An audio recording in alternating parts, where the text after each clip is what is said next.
Well, the need for broadband internet in rural Mississippi has been magnified during this pandemic. Pontotoc Electric Power Association has been looking at bringing broadband connectivity to their customers, but now they're pushing back. For a little background information, back in 2019, a former Governor Phil Bryant signed House Bill 366, giving the state's electric cooperatives or co-ops the legal authority to offer high-speed internet service. And since then, 10 North Mississippi co-ops have taken the necessary steps to provide broadband to their customers. Today, there's more than $75 million on the table for broadband expansion. This bill was passed just a few weeks ago. And then on Friday, 15 co-ops applied for that grant, except Pontotoc Electric Power Association. So Public Service Commissioner Brandon Presley, a longtime advocate for connectivity for all Mississippians, joins us live this morning to talk more about this. Good morning, Commissioner. How are you this morning? Good morning, Maureen. Glad to be with you. Good to see you. Well, what's the deal? I mean, I don't know how much more frank I can be.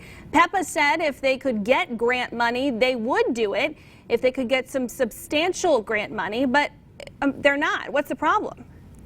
Well, you know, that's one of the most disappointing things for me. We fought very hard over the last 3 weeks to make sure that state funds were allocated during the pandemic for broadband expansion. And, you know, I can't answer the question. I had hoped that Pontotoc Electric, they had submitted a project actually back in May to the legislature. We took that project along with others and fought hard to get those dollars on the table to make sure that they would be able to get grant dollars to get started. And actually, these grant dollars would have went to the areas in which lacked connectivity at all. So these would have been to the most disconnected areas in their territory. And Friday came and they chose not to apply for the dollars.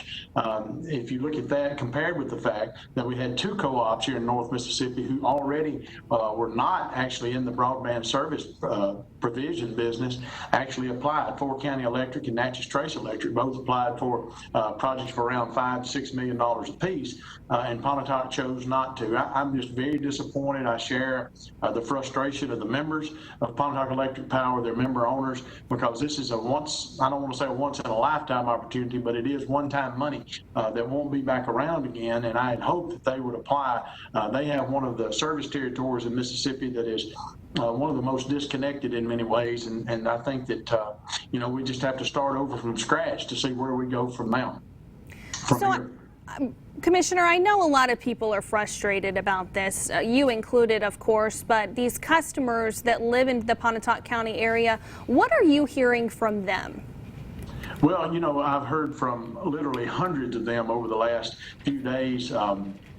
And I think it's all the same, that they're very frustrated. I think people in Pontotoc County and those who are serviced by Pontotoc Electric have a hard time understanding why every electric cooperative around them now, and when you add Natchez Trace into it, every rural electric cooperative around them is moving forward with the broadband service. They're looking toward the future, and yet with Pontotoc County, again, we're back to square one. These people are very upset. They want to know what they can do to talk with their board members, hopefully to try to at least change some minds. But we've been at this process, Morgan, since the fall of last year, and there have been a lot of missteps along the way. I don't want to be accusatory in tone, but there have been a lot of mistakes made along the way by Pontotoc Electric. And the unfortunate thing is, at the end of the day, the people who live in this territories, they are not going to get internet service in the most rural areas for a long, long time if they're sitting around waiting on AT&T or others to come serve them, because if they were going to bring a broadband service to the most rural parts of Pontotoc County, they'd already be there. And the electric co-op is the only hope for our most rural areas. And so, you know, I hate to see that Pontotoc's board made this decision. I think it was short-sighted. I don't think that I consistently believe, again, not being accusatory, but I consistently believe that they have not had all the facts on the table. It's been a very strange process, to put it mildly, but we are where we are. We will continue to try to work, I will, for the people of Pontotoc County to try to get this problem solved for them, because it is a real issue. And I don't have an answer right now of where do we turn, because these are local decisions, and this board made the choice to do that. So what is next? I mean, is there a chance that there's a meeting that these people can attend, or should they be writing PEPA? What can the community do in the meantime, if you will? Well, ultimately, these are the Pontotoc Electric Power is owned by the people who pay a power bill. They each have a vote, whether it be for the board of directors or in many cases, they have I know annually they have a meeting of the members. I think that's coming up this fall. The real problem, Morgan, is that the train has somewhat left the station. I mean, on Friday when 5 o'clock came and there was no application, there is no going back now and making an application because the law is clear that those applications had to be in Friday by 5 o'clock. I was there when all the applications were delivered, and so we've got to try to come up with another way to get this problem fixed. And I honestly do not know what that is right now. I've talked with other co-ops about possibly coming over and bringing broadband into Pontotoc County, but as you might guess, co-ops like Tom Bigby and Northeast Electric Power, they're going to serve their own member owners first before they go into another county. And I think this has thrown Pontotoc County back 20 years.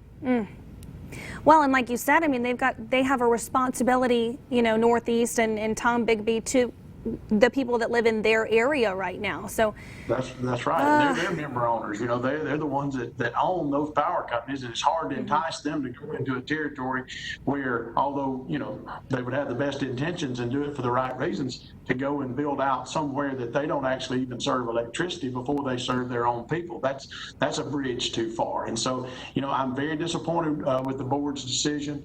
I don't know where we go from here, except that the members need to make sure that their voices are heard, that they contact their board members if the board members are willing to listen. I mean, that has been I felt like a couple of weeks ago we had good progress and that there were things going on. I had been somewhat assured by Pontotoc Electric that if we were able to get this grant program opened up, then they would in fact apply, and we fought like the dickens to get the grant program opened up, and they didn't apply. And so you can, it's one step up and two steps back. All right, well, some frustration on both sides, I guess you can say at this point, and there's still a lot of work to be done. So thank you so much for your time and your service to North Mississippi. We look forward to talking to you again soon, Commissioner. Thank you so much. Have a great day. Thanks, Morgan. Thanks for letting me be on.